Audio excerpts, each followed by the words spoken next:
the Army drafted, wealthy people from New York. It was a cross-section of America, and I think that was one of its great strengths, was it represented America, and America was and is, the greatest country on earth. Those young men were also coming out of the Depression, and that was very hard times for most people. So they were probably a little tougher and used to privation more than we would be today.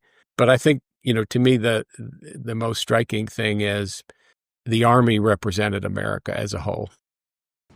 Will you still need me? Will you still feed me when I'm 64?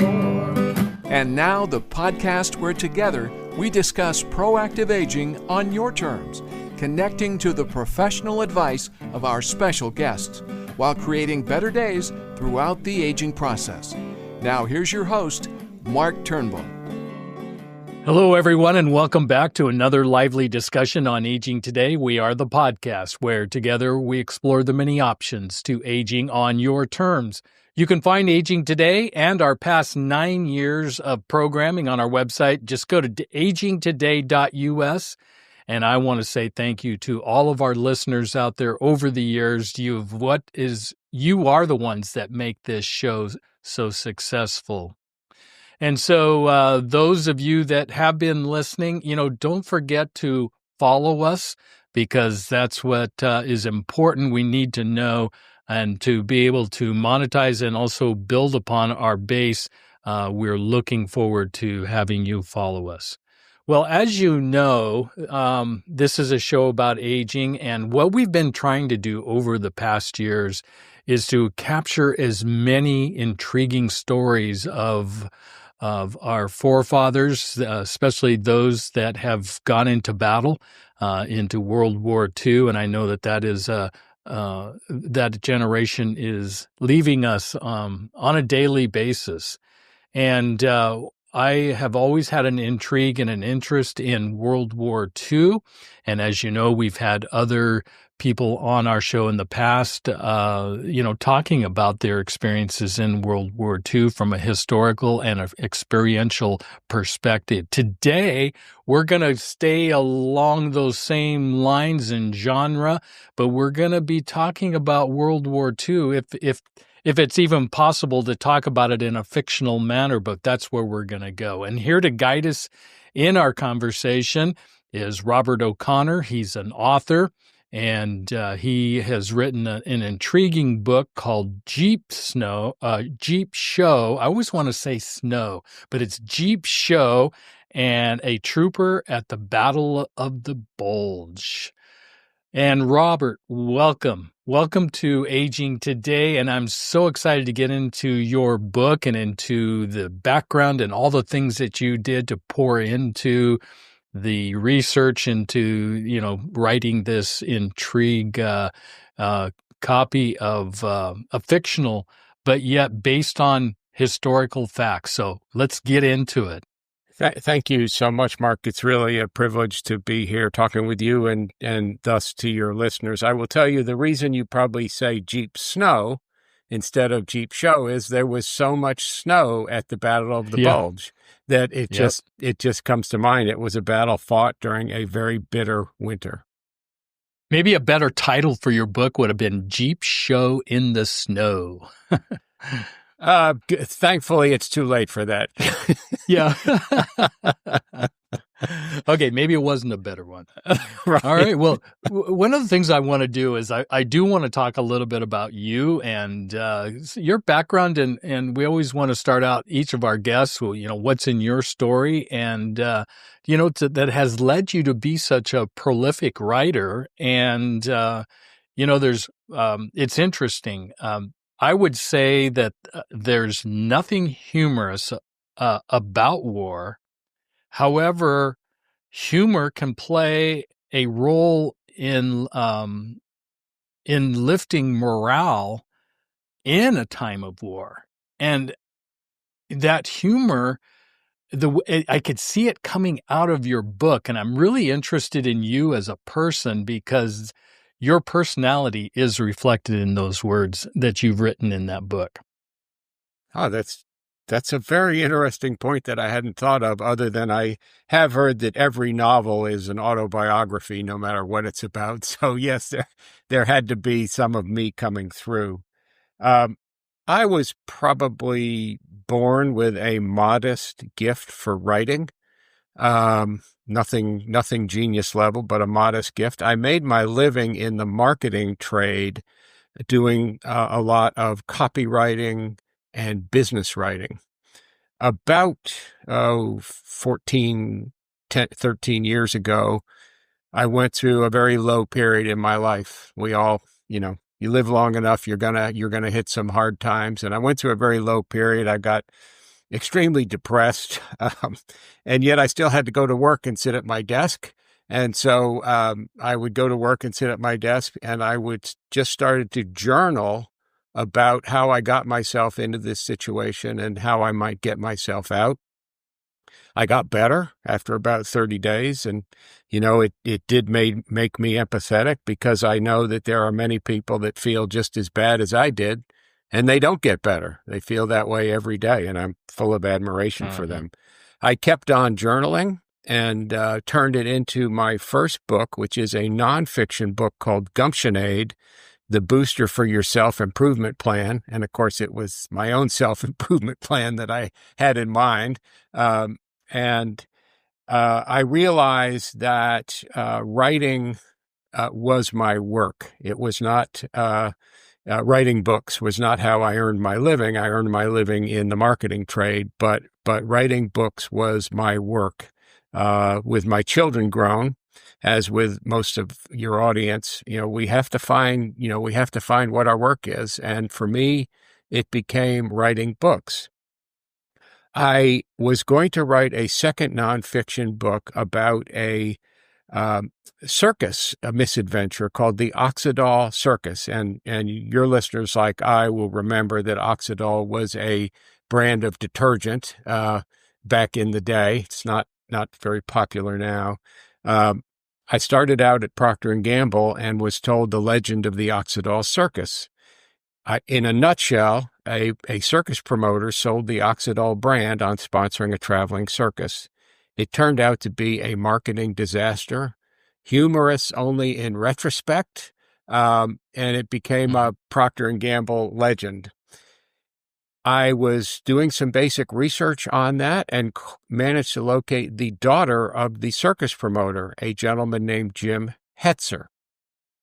She said, "Oh yeah, my dad was a circus promoter after the war, and yes, he did run the Oxydol Circus, for better or for worse." But she said, "Did you also know that my dad was an enlisted entertainer in World War II? Military Occupation Specialty 442. And I said, "I didn't know there were enlisted entertainers in World War II. To be fair to that, I didn't know that either. But right. But we all grew up with Bob Hope and the USO, right, and all of that. So right, there's a little bit of a difference between the USO and this 442. Oh, there's a big difference, because the enlisted entertainers were under orders. So, Bob Hope and the other USO people, especially Bob Hope, did brilliant work. I'm full of admiration. These enlisted entertainers and this real person, Jim Tanzer, did several things, one of which was Jeep shows, from the title of the book. And Jeep shows were sort of portable. They were K-ration versions of a variety show. So 3 enlisted entertainers. And by the way, Jim Tanzer, this real person, was in Mickey Rooney's Jeep show squad. Mickey Rooney, the #1 Hollywood box office star of the late 30s. And they would get in a Jeep with a driver, and they would go to just behind the front lines. And these were places that the USO and the Red Cross could not go, for obvious reasons. They would go just behind the front lines, and then combat infantry would be sent back for a day to get a hot meal, possibly a uniform exchange, and they would do shows for them. And the shows would be just almost a classic vaudeville variety show, singing, dancing, telling jokes, doing impressions. And they would always pull a soldier out of their audience. His buddies are saying, hey, Joe does an Edward G. Robinson imitation, and the soldier would be terrible, but it made it even more fun. So I found out about this real thing, and Bob, Jim Hetzer, what came? yes. Bob, what came first? The 442, the Jeep show, or the USO? Did one grow out of the other? No, they're completely independent. Completely independent organizations. Frankly, I can't tell you when the USO started. I'm pretty sure it wasn't in World War I, but the Morale Corps existed in the Army before the war. It was just greatly expanded after the war. So they were completely separate. The USO is a civilian organization.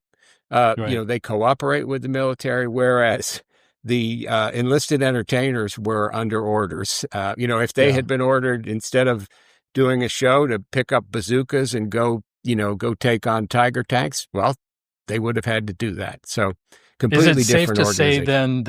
Is it safe to say that the morale boosters, those entertainers, the 442 were behind enemy, or on the front lines, and then the USO was in a safer zone because you had a lot of private individuals and they had to be safe, so they were in the rear echelon. Exactly, we'd call that in the rear echelon. And interestingly, one of the things that soldiers in World War II, these were citizen soldiers. They voted, their wives and their parents wrote their congressmen. They were citizen soldiers. And one of the things they disliked about the USO shows is after the show, the officers would hog the celebrities, and the enlisted men wouldn't get a chance to, get an autograph or talk to a pretty young Hollywood starlet. The Morale Corps soldiers were operating in frontline environments within artillery range and sniper range. So completely different. And the USO shows were pretty big productions and quite excellent.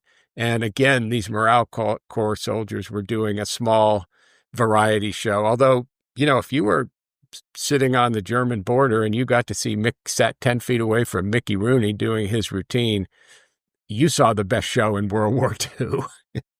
Yeah.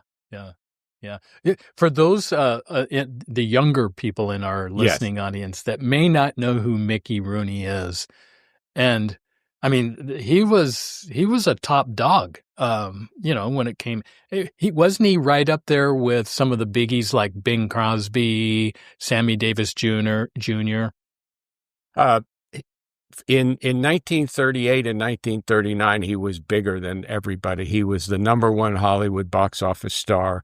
He was doing a series of movies, and this is before all our times, but we've heard of them, the Andy Hardy movies, where he was playing a American teenager learning life lessons in kind of comedy drama. So he was huge in the late 30s.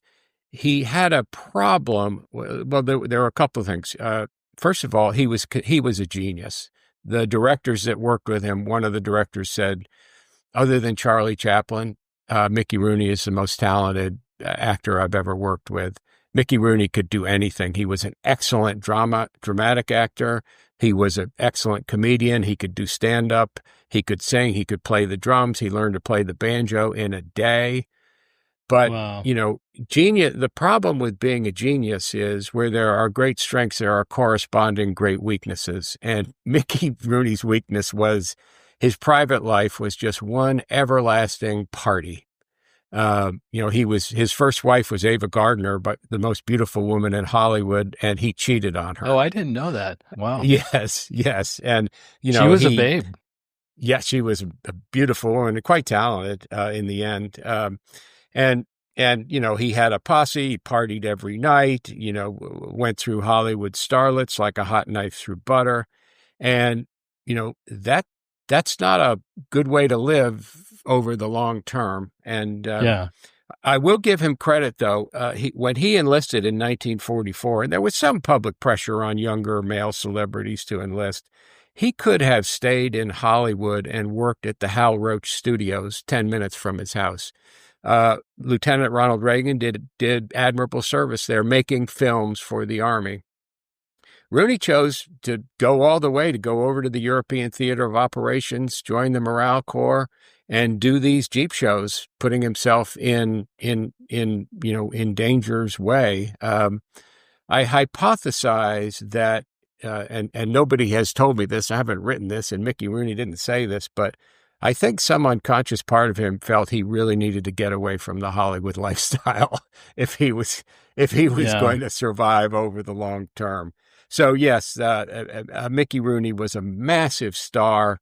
Perhaps his star was starting to fade by the mid-40s, and certainly it faded after he got back, although he stuck with his profession, acting, and, in the end came out fine. But fascinating character. And I think the key for all of us to remember is that the men that were on the front lines, that were fighting the battles, they knew who Mickey Rooney was. And so when they were around him, their morale was lifted, or they were at least allowed to escape into another world and build up some, just to get a reprieve from all of the horrors of war. Yeah, the violence and also the discomfort. It's freezing cold, and they were sleeping outside, and they, other than ammunition and gasoline, they didn't get a lot of the supplies that were on the rear echelon. I think a very important point that I came to understand, and I came to understand it by reading some of the letters from entertainers, is, and this has kind of gotten to my fundamental understanding of morale and how we build morale for each other. The show was fine. Mickey Rooney was incredibly talented, so it was a fine show, but it wasn't the show as much as it was these enlisted entertainers being present, coming up to the front line, doing the show in person. Then afterwards, cigarettes and coffee, sign autographs, tell more jokes, hang out for a while. There is something about when we feel isolated, and believe me, frontline combat infantry feels isolated. There is something about when we feel isolated, when somebody we know or like or respect just is present for us, just spends time with us. After if we have a terrible reverse in our life, let's say somebody we really cherish dies, or we lose our job, or, something terrible happens, we need our family and friends. We don't need them to give us wise advice. What we need from them is just to be present. And to me, that's what I learned was the most meaningful for these frontline combat soldiers, was the fact that these guys were just coming out there and being present for them. Yeah. I'm so grateful that you had shared that, because I don't know if you know this, but I own an in-home care agency and a hospice agency. And we tell the stories on the podcast. And, I think the greatest attribute that any kind of a caregiver, it doesn't matter whether you're a doctor, nurse, or a CNA, or whatever type of caregiver you are, is not so much about what you say, but it's about being present in that person's life. Yeah. And that speaks volumes, and it's hard to convey that to people. But it's interesting how you brought that up, is that we all want to be acknowledged, and we all want to feel validated. We all want to be identified and validated, and in our lives. And when your life is on the line, it really comes out. And we're talking about the front lines. Yeah. I want to, along that line, if you don't mind, Mark, I'll expand on that thought. I created a character in the book called the war correspondent. And the war correspondent served a neat purpose in fiction, which is he could explain big things like, how the things that the frontline soldiers knew nothing about, the big strategic issues of the Battle of the Bulge and all that. I had him write a column after the war about how things had turned out. And, in the end, Germany surrendered, but they really had to let a lot of the Nazis continue to run the country because almost everybody was a Nazi in Germany. So there were many kind of disillusions at the end of the war, although the main goals had been achieved. But I had him write this column, and I just want to read you the last couple of sentences because it gets right at morale and right at the topic, so much about that we're talking about, of being present with people who are under great strain. So the last paragraph of this fictional newspaper column, America fielded millions of citizen soldiers who disliked the goddamn army, were ambivalent about their officers, and resisted the trappings of military hierarchy, also known as chicken shit. Yet many of them will remember their service as the ennobling experience of their lives. If you ask them, they will tell you they fought not for their country or for lofty ideals, but for each other, for their buddies, to get the job done and get home. And that's the other. That's the excerpt. I realize so many of these frontline soldiers, and it would be the same for sailors or airmen who are in combat situations. They fought for each other. They, when infantry soldiers were wounded, if they weren't sent back to England, if they were, wounded enough, they would literally leave the hospital on their own to get back to their unit because they identified so much with their buddies in their unit and being there for their buddies. And, somewhere in the Bible it says, greater love hath no man but that he lay down his life for another. And these men would. And that is morale. That is morale that I understand intellectually. I don't understand it in my gut, but I am full of awe and admiration about it. Full of awe. Yeah. There's a corporate structure that doesn't appeal to me at all as a human being in the military and in corporate in corporate America as well. Yes. However, underneath that umbrella of that corporate structure is opportunities to meet incredible people. And I love the movie Band of Brothers because it's speaking to exactly what you're talking about there, is that these are ordinary people that have come together under extraordinary circumstances, and now the extraordinary comes out of them as brothers and sisters. Absolutely. Yeah, there is a brotherhood. The World War II, name was My Buddies, but yes, there is a brotherhood. And Captain Winters, the hero of the officer hero of Band of Brothers. What I found is there were many officers that the enlisted men respected, and there were many officers that they just tolerated. That were they called them brass hats. They didn't look up to, but there were many officers they did. And that's true in life in general. I mean, I think about how many times in my career, whether it was in the ministry or whether it was in the corporate world, there were always people. It's just inevitable. There's going to be people that you highly respect and then you highly disrespect, or you're just like, oh my goodness, how did you get into this position of authority and power? It's interesting anyhow, but it all flushes out in the end, and it shapes us. It shapes us as individuals, and I think that why I'm so intrigued by veterans and the time frame of World War II in the 40s and the 50s. These were the 30s, 40s, and 50s. That's kind of that era. That era. Yeah, that it was interesting.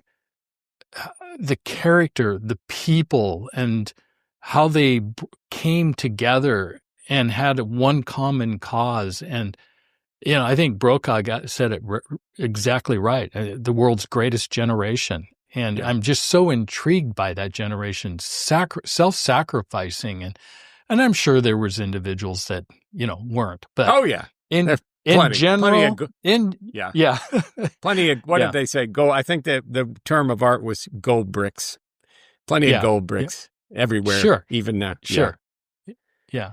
Well, Mark, one of the things to expand on your point, the American Army was unique in that it was much larger than the Navy, the Marine Corps, and the Army Air Force, much larger combined. So the American Army had to rely completely on the draft, whereas the Marines and the Navy didn't even use the draft until somewhere in mid-1944.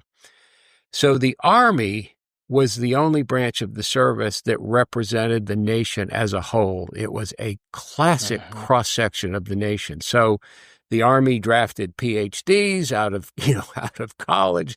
The Army drafted men who did not speak English.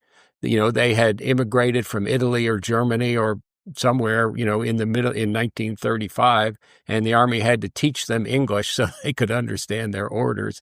The Army drafted poor young men from the South. My father told me there was a young man in his barracks in 1943 who said, "These boots are the first pair of shoes I've ever owned by myself." The Army drafted, wealthy people from New York. It was a cross-section of America, and I think that was one of its great strengths, was it represented America, and America was and is, the greatest country on earth. Those young men were also coming out of the Depression, and that was very hard times for most people.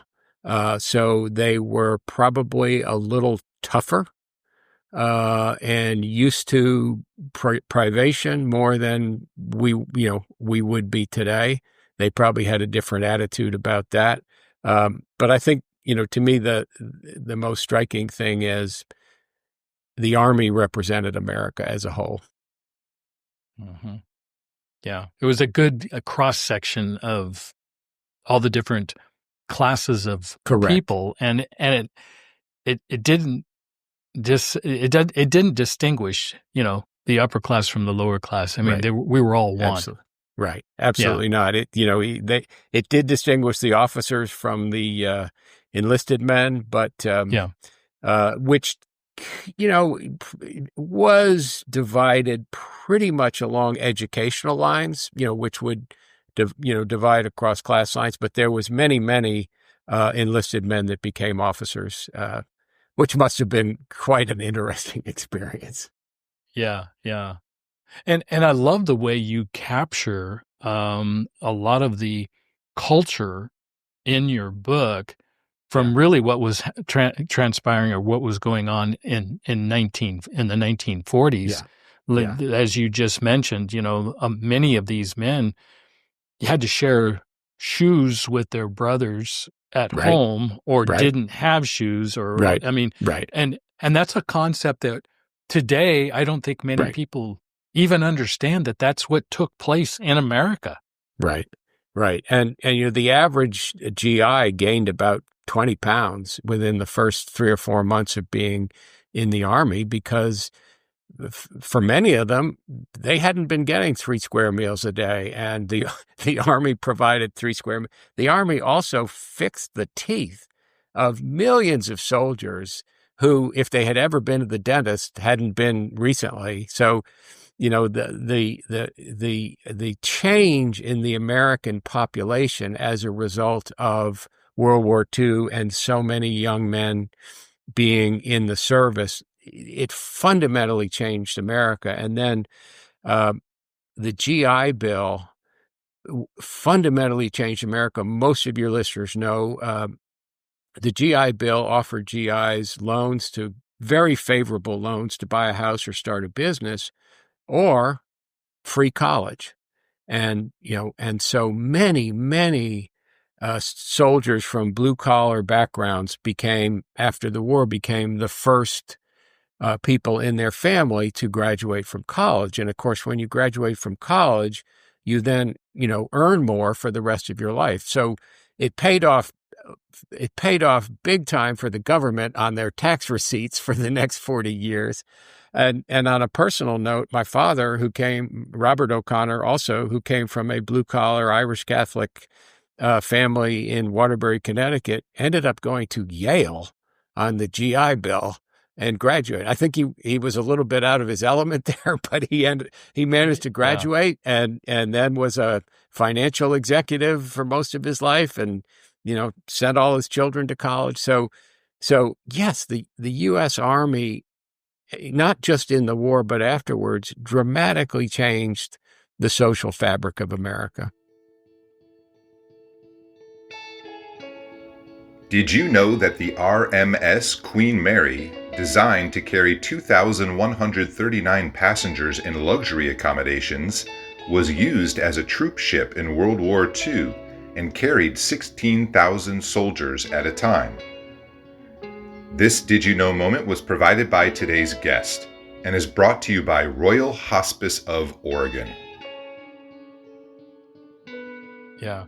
And it's interesting because as you described, the Army back in 1940 played a larger role, not only inside, the military complex, but also in general in our society. And yet absolutely. Today, I mean, most people, when they enlist, they don't enlist in the Army. The shift has gone towards the Navy or the Air Force. Even the special forces like the Marines. I mean, it's more attractive to be, in my opinion, if I was going to had to be boots on the ground, I'd be a Marine versus an Army guy. It's interesting how all that has changed. Yeah, the Marines are a little more intense, about it, and certainly back during the war, where the Army was mostly draftees and the Marines was mostly volunteers. Yeah, the difference in outlook was probably pretty great. I'm obviously full of respect for the Marines as well. So I'm Did really you know that curious loneliness about is you one of the as major a health writer problems and today? you as a human being. The average age of widowhood And, is 57 years old for women and 65 years old for men. Book or This leaves many potential years of living without a partner historical or facts, companionship. however, I love Being open to love can broaden like that. opportunities so you don't have to be alone. Outlander. I This love Did You Know the segment was movie brought to you Outlander by 'cause this it's week's a guest and fictional sponsored by story Royal woven Hospice into Oregon. historical times, and it's just a fascinating story, and yours is much like it. So I'm hoping that your book will hit the screen someday. But I'm fascinated about you as a writer and how much of your personality is injected into the words that are written on those pages. Because when you think about a 442, a Jeep show, these were like vaudeville actors, if you will. Right. I don't know if that's the right word, Right. but these were That's fine. funny people. These were talented people. And for you, and I never heard about anything like this. We all know, the USO, but we didn't know anything about the Jeep show. Right. And yet you've got there's something about you that if it was 1942, you probably would have been right there alongside of Mickey Rooney. That's my guess. I don't know. I don't think I have a gift for that. Although the protagonist, I will say the protagonist in Jeep Show was inspired by this real life person, Jim Hetzer, and Jim Hetzer tried to make it in show business and failed in New York in the late 30s, and then was a dancing instructor, and then in the book, Jim Hetzer did volunteer at the age of 29 when he had a rock solid deferment. So I have the main character volunteer, and he tries for paratrooper, but he's too short, he's too tall, and they notice his show business background and they stick him in the Morale Corps. I don't think I am, as funny as some of the jokes in Jeep shows. One of the things about writing about these Jeep shows is I get to write about the actual performance. So, I researched the jokes that Mickey Rooney and Groucho Marx and, stand comedians would tell at the time. And they're still funny, by the way. So, yeah. I got to put them in. I'm not spontaneously funny, usually. Although I'm very pleased to be here this morning, I'm a bit introverted, which is, actually a normal characteristic for a writer. So yeah, there's a lot of my outlook in the book, but it is really based on my research, telling the story, and then my father was in the Army overseas in World War II. My uncle, his younger brother George, was in the Navy in the Pacific in combat, and so there is some, I guess, unconscious drive I had for writing this book to understand a little bit more about what it was like for them, because my father never talked, or my Uncle George never talked about their experiences. And, I was too young and too self-centered to ask them. One of my lessons I would tell, any middle-aged person is, ask your parents the question, stop and ask your parents questions about their life, because you're going to have questions, and if they're gone, there'll be nobody to answer them. So this was a way perhaps for me to try to get some answers about what it had been like for my dad and what it had been like for my uncle in their service. And they were just kids, like so many soldiers on all sides, on all sides of the war. They were just kids, and they were put into such extreme circumstances. One example of kind of trying to understand my dad's experience is there's a chapter in the book where the protagonist, along with Mickey Rooney, is shipped to Europe on the Queen Mary. They had the British turned the Queen Mary into a troop ship during the war, and in peacetime, the Queen Mary carried 2,300 passengers. During the war, it carried 16,000 GIs over to, I think they usually landed in Scotland because the Queen Mary was so big, but carried 16,000. And one of those was my dad in 1943. So by researching what that voyage was like for the soldiers, I got to understand something my dad had been through, and it made me feel closer to them. Couple of examples. They were put in mostly in cabins that fit two tourists, and there would be 18 soldiers put in that cabin in these bunk beds. Isn't the right term. What's the term for beds that are six beds high, where the guy on the top, his nose is literally about 3 inches from the pipes above him. Well, I think that brings new meaning to the phrase packed in there like sardines. Oh, absolutely. And most of these cabins were below the water line. So you've got, 18, claustrophobia. Claustrophobia. You've got 18 young men. They're not getting showers every day. They're smoking, of course, because they were given a carton of Lucky Strikes or Camels on the way up the gangplank. So the protagonist has to escape from time to time to what's called the weather deck, the exposed deck, just to be able to breathe after a while. And I was made me think of my dad. And they got fed twice a day. They would probably wait in line for about an hour to be fed. They were all fed English Army food, which took some adjusting. Bully beef. There was no coffee on board. It was tea. And they ate a lot of bully beef and hard-boiled eggs. And so anyways, I really got a kick out of researching that because I knew my father had experienced that for himself. Before I forget, I want to ask the question, we're talking about Jeep shows, and these are acts that increase the morale on the front lines. Yeah.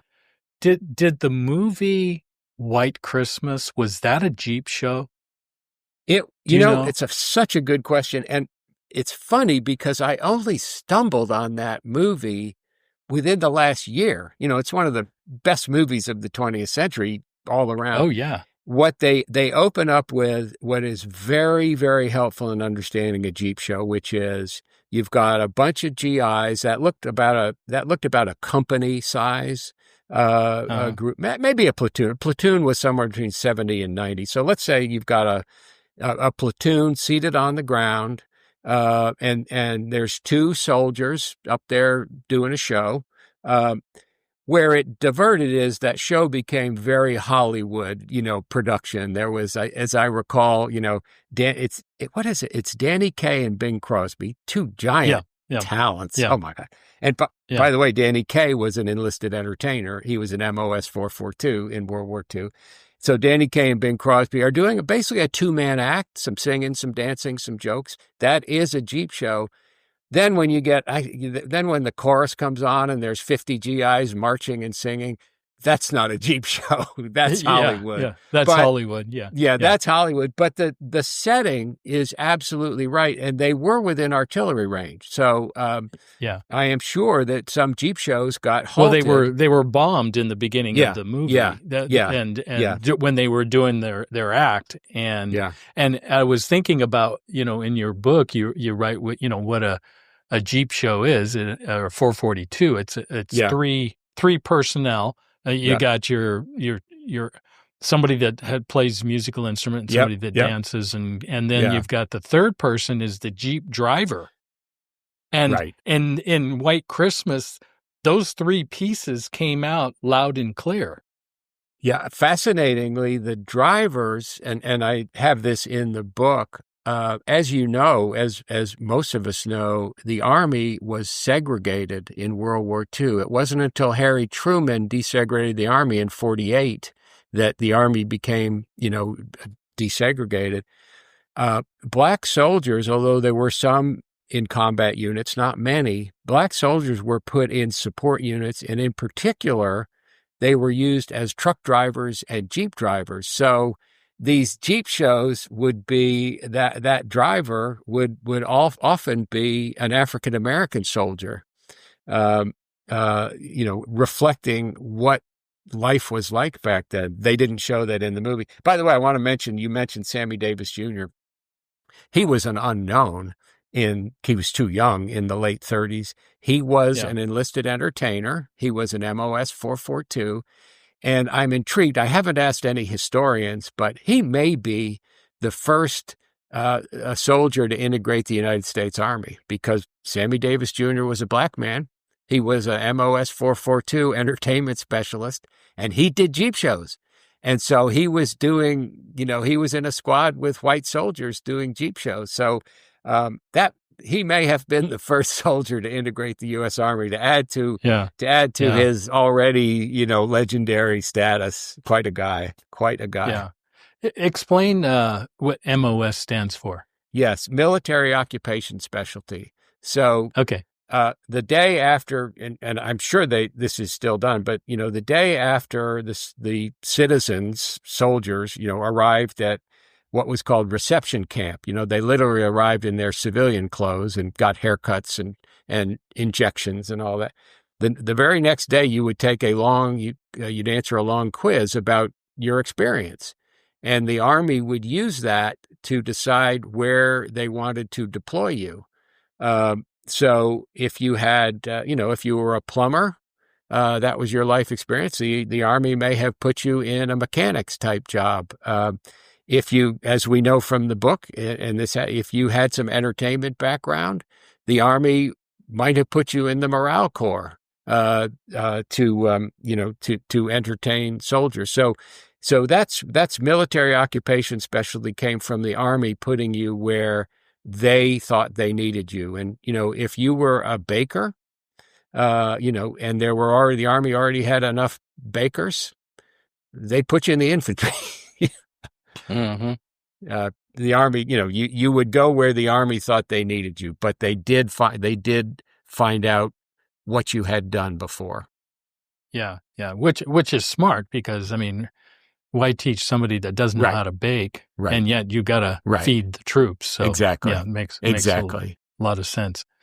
I was thinking about your story, and I think maybe this is a really good time to get, we got a good foundation as to what MOS 442 means. Now let's get into your book and the inspiration behind the fictional story that is woven into historical time frame and facts. Tell us a little bit about the character, the main character. The main character, Jim Tanzer, despite a fatherhood deferment, 30-year-old dance instructor Jim Tanzer enlists in the Army in 1943. Stella, his wife and partner in their dance act, regrets his choice. She felt somewhat abandoned. The book has flashbacks to Jim's childhood, including his time in the Civilian Conservation Corps, a hitch as a circus clown, and his difficulties trying to make it in show business in New York in the late 1930s. Jim enlists and goes for paratrooper. He's assigned to the Morale Corps because of his show business background. After training camp, he's shipped to the European Theater of Operations and assigned to Jeep shows, which we've talked about.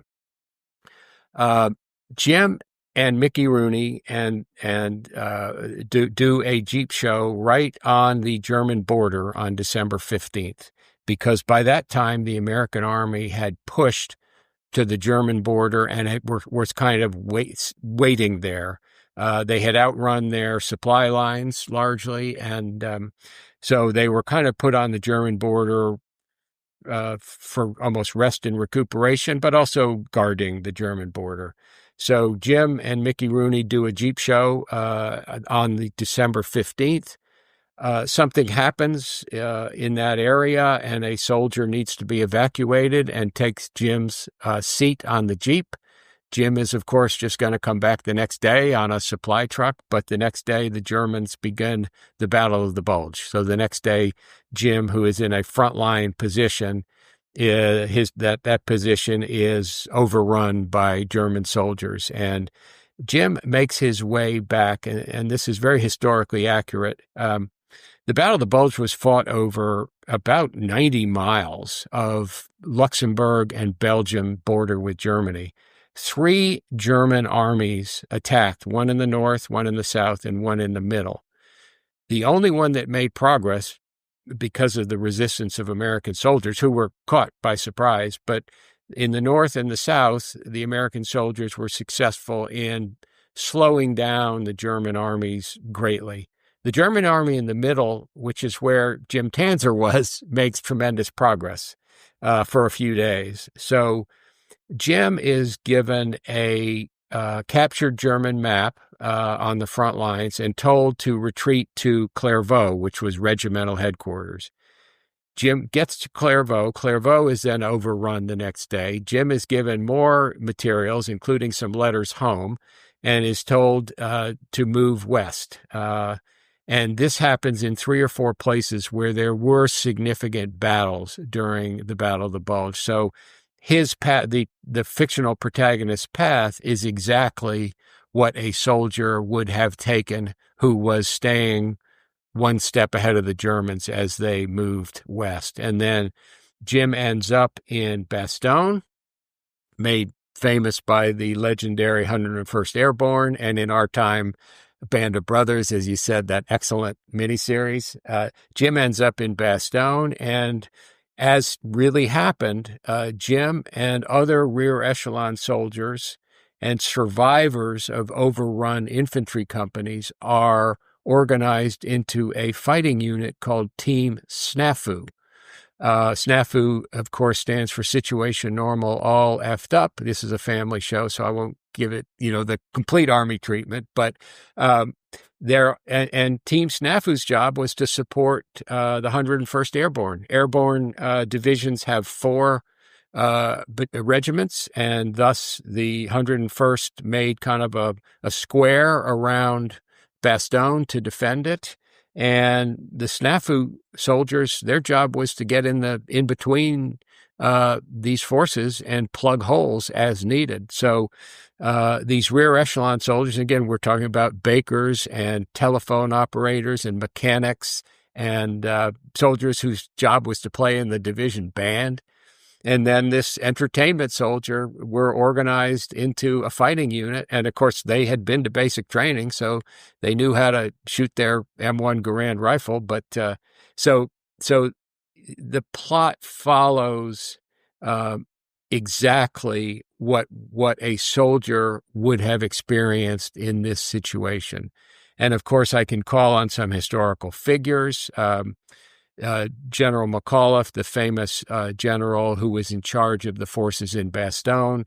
Well, the protagonist, he ends up through a subordinate asking the protagonist to put on a little variety show for the wounded soldiers in the basements in Bastogne, because there were many, many, many wounded, and they did not have sufficient medical supplies to really treat them. And so I made up this conversation between McAuliffe and the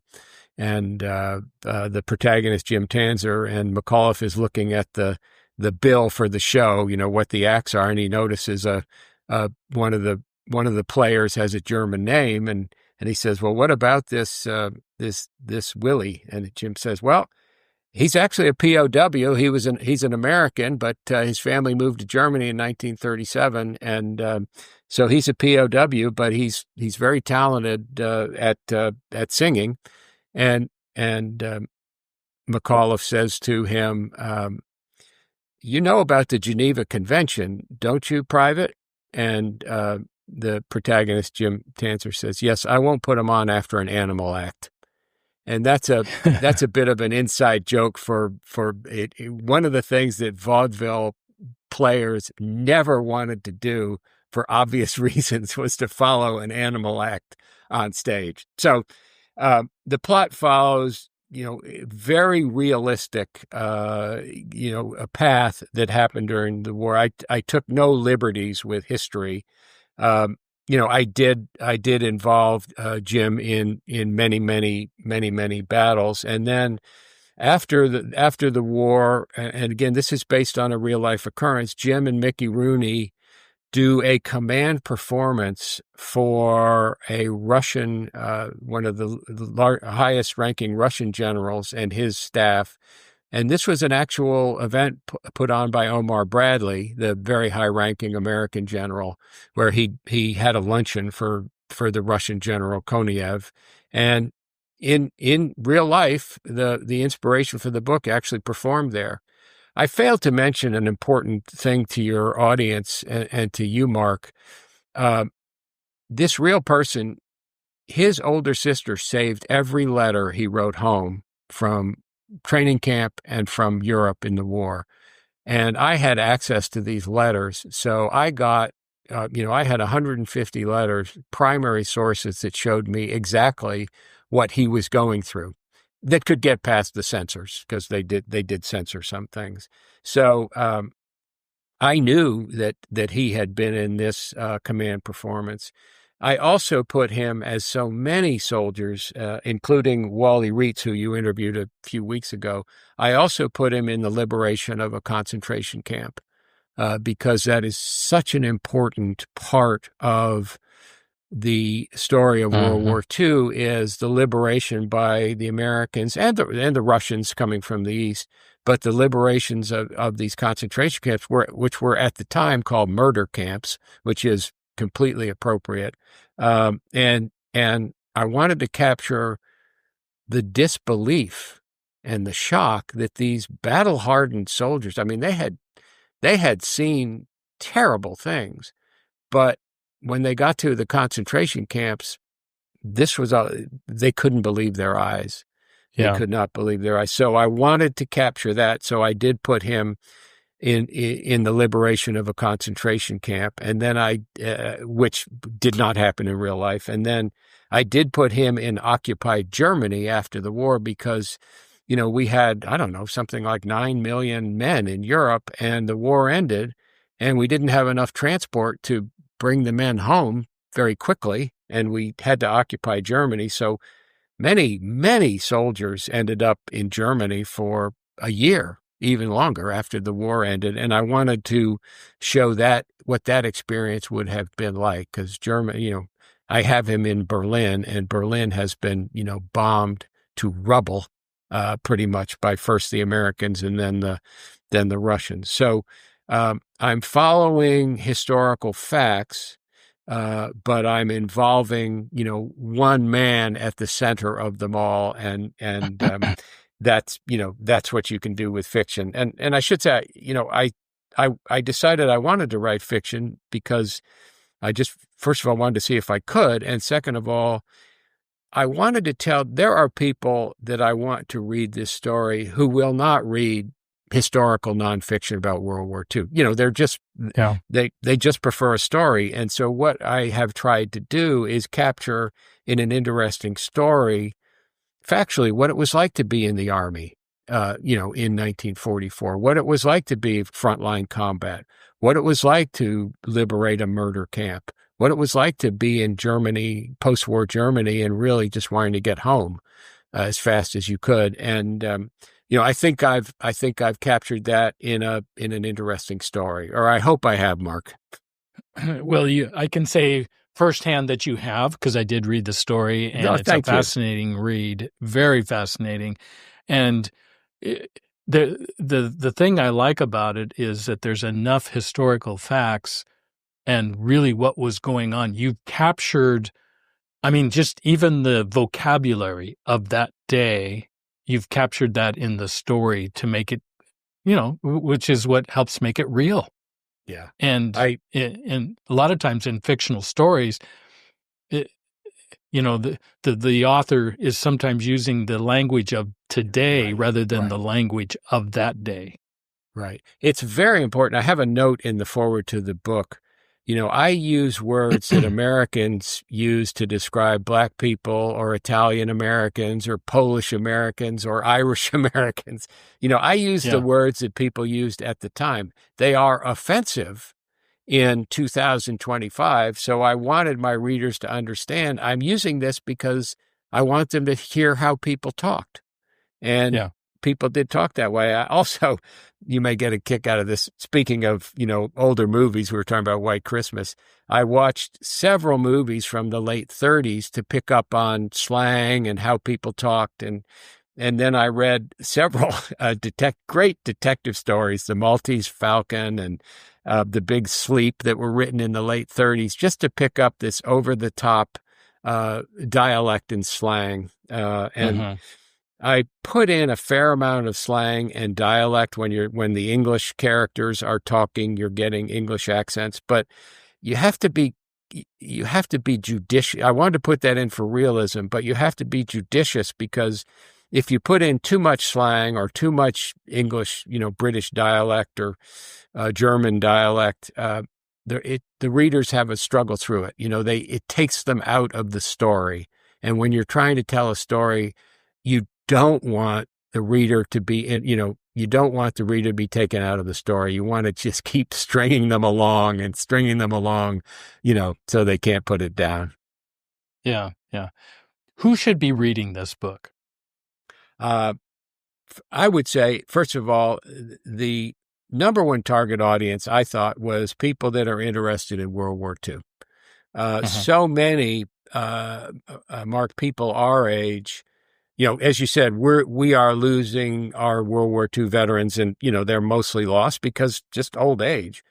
So many men and women of our age, boomers, if you will, mid-tier boomers, our fathers served in World War II, and thus, we have an interest in what that was like. So I would say, first of all, anyone with an interest in World War II, anyone with an interest in military history, and then perhaps people that just like a really good yarn, because it is a story.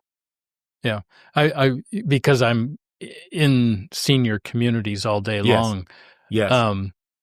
I think that even seniors would appreciate this book themselves. 80-year-olds, 90-year-olds, because The thing that I appreciate so much about music or literature is that it transports us back into time.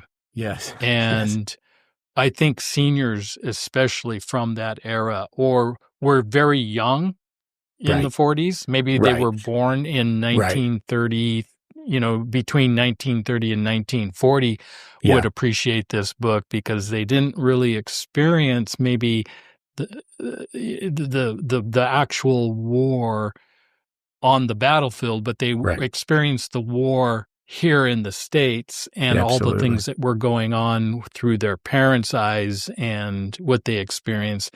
And so for me, being able to read what you have written transported me back into the times when my dad would tell his stories, or my grandfather would tell his stories of being in World War I.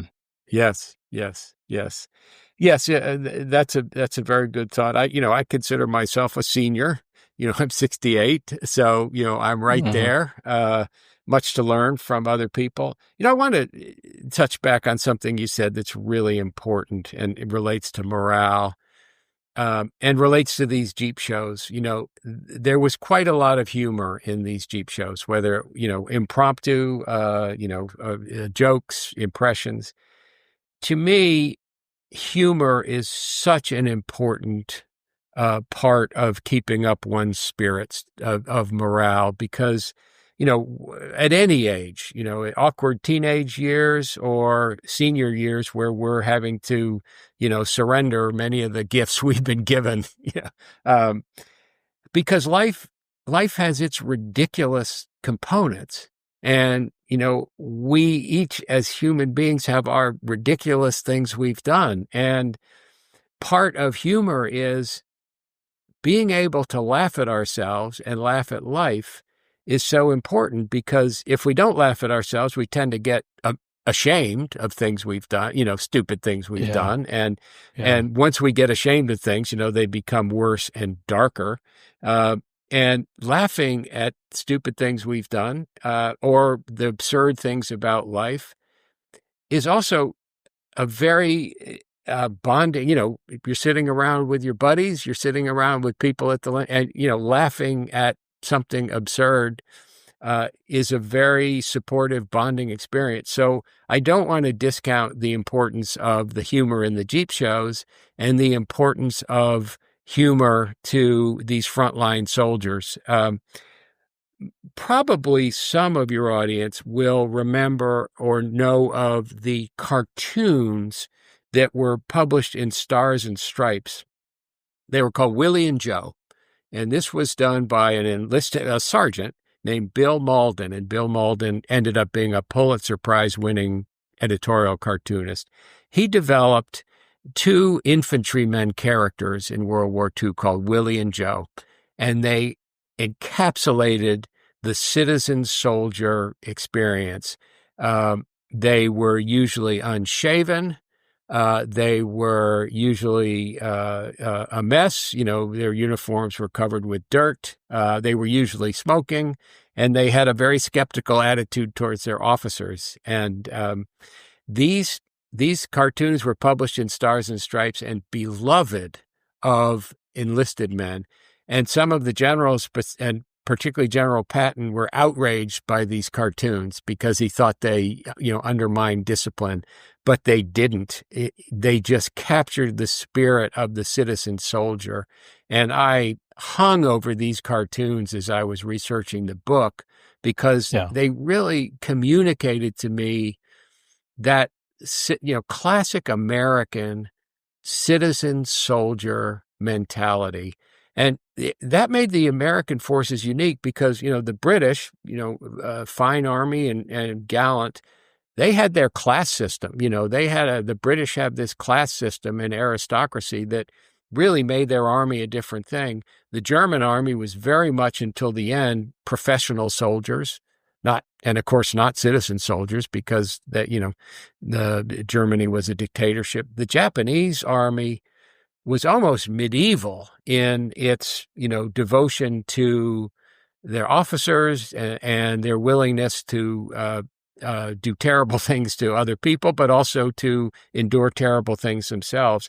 The American Army, I found, was completely unique in this way, and it was completely embodied by these irreverent cartoons that ran in Stars and Stripes, the newspaper of our military. So that, to me, if anyone wants to look up Willie and Joe and see some of these cartoons, it's absolutely wonderful. Well, I think the correlation is so similar today. I mean, we may not think of ourselves in a war, but I think our culture is still. I think it was in a war over the last 4 years in particular, but over maybe the last 10 to 20 years, where our culture has changed and where we've taken, humor out of our society, out of our culture. We've censored it, and that's scary. I mean, think about all throughout history, even in the courts, if you go back into time in the king's court, they had a jester, and the jester was allowed to tell jokes about the king. Well, you knew how the society was moving when the jester was allowed to tell the stories and make fun of the king. But when the king no longer thought it was funny, then it became more of a dictatorship, and the jester's head was cut off. And that's exactly what we've done over the last, especially the last 4 to 10 years, is we've cut the jester's head off. And I'm hoping that, and even in World War II, they allowed the jester to go onto the front lines. And they knew how important humor was to lift up our morale. And hopefully we're going to get back to that in our culture today. Yes. And, you think back to, the jester and the role of the fool, with a capital F, the fool in some of Shakespeare's plays. It's very important because the fool, the jester, is the only one that can safely tell the king he's full of crap. He's not wearing any clothes, and the king needs to know that. The king needs to know that. And yes, you're right. If we don't have that now, because we're so divided that, if we're, very much on the right, we don't think Saturday Night Live is funny, even though they have a message for us. If we're very much on the left, we don't think Fox News is fun. We are not getting, as you say, I hadn't thought about this, Mark, but we're not getting those messages that humor can provide in a way that's not so confrontational. And now that we talk about it, these Willie and Joe cartoons showing the experience, the humorous and somewhat a skeptical experience of the common soldier, of the infantryman, were very important in portraying to the officers and high-level politicians what it was really like on the ground. Really good point, Mark. Yeah. Well, there's nothing humorous about war. Right. But humor can play a role in the time of war to lift all of our morale. And, I think wars come and go. They change in how they look. And I think that definitely our culture has been through a war. Hopefully we're coming out of that. And who knows where it's going to lead. But, I hope that we can get back to appreciating the value of humor in our lives. And, let's not take ourselves so seriously. There's a lot of things that are funny about me that I have to laugh at myself. And if you can laugh at yourself, I think that's a really good place to be. I couldn't agree more. Humor and finding the lighter side of life, I think, is a fundamental survival tool. Yeah, absolutely. And you've captured that on the pages of Jeep's Show. Thank you. And I encourage every one of our listeners to get out there and to purchase the book. What's the best way for someone to acquire it? Yeah. And let me add one other thing about our veterans. And then also, do you have a website? I want people to know where they can go. Because I found your website to actually, especially under the column, I think it was events. Yeah. There was all kinds of pictures and maps, where you could trace the character throughout. I thought that was fascinating. Yes. First, I want to say that I'm giving $1 per copy sold to an organization that helps veterans going through troubled times called Shields and Stripes, Veterans and First Responders. And I wanted to do that because in this process, it made me think about my dad's service, but it made me think about all our veterans quite a bit. And I did joke with the people at Shields and Stripes, and I said, I'm going to give you $1 per copy sold. I would give you all the profits from the sales of the book, but $1 per copy will be way, way, way more money. So the book is available on Amazon. Just enter Jeep Show Book in the search box, or on bookshop.org if you don't like Amazon. It's available in an audiobook. And by the way, I will tell you, if you write a book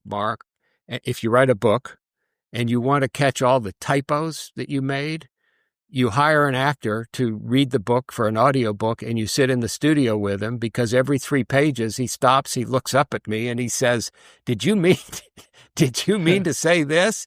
Did you mean to repeat this word 3 times on this line? So it's available in an audiobook. It's available as an ebook, and of course as a printed book. The website is jeepshowbook.com. And, I referenced this fictional column from the war correspondent looking back on the war with some regrets and some great pride in the American soldiers.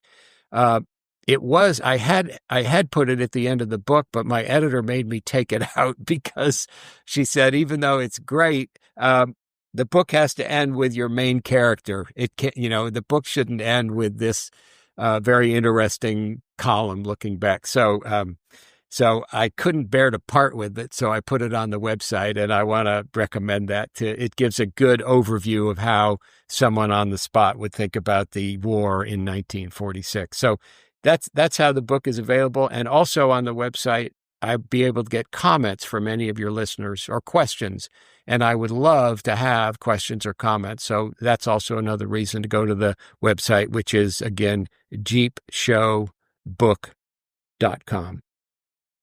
All right. What a fascinating conversation. What a fascinating book.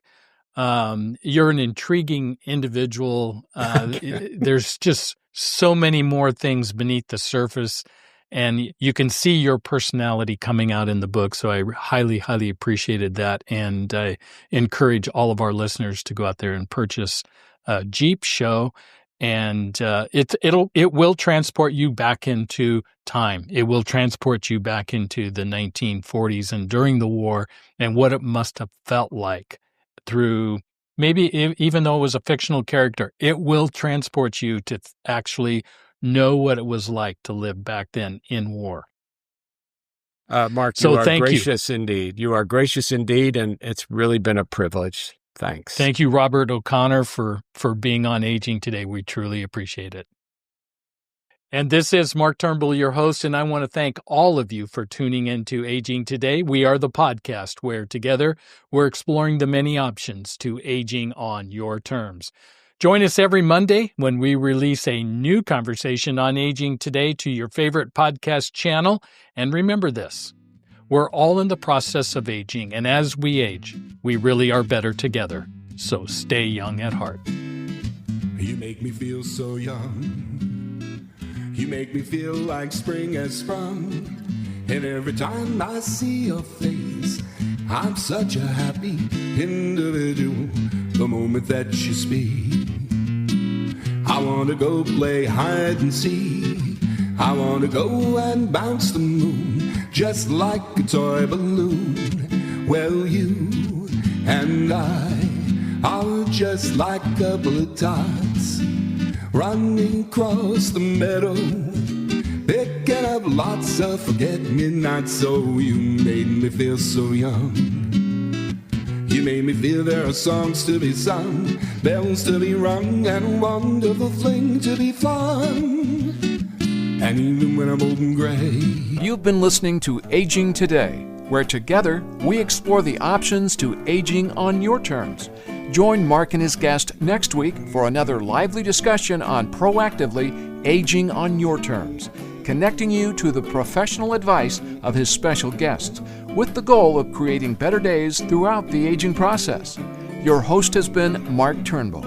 Join Mark and his guests every week on Aging Today, your podcast to exploring your options for aging on your terms. And even when I'm old and gray, you make me feel the way I feel today. 'Cause you make me feel so.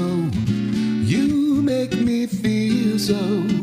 You make me feel so young. So young. You make me feel so young. You make me feel so young.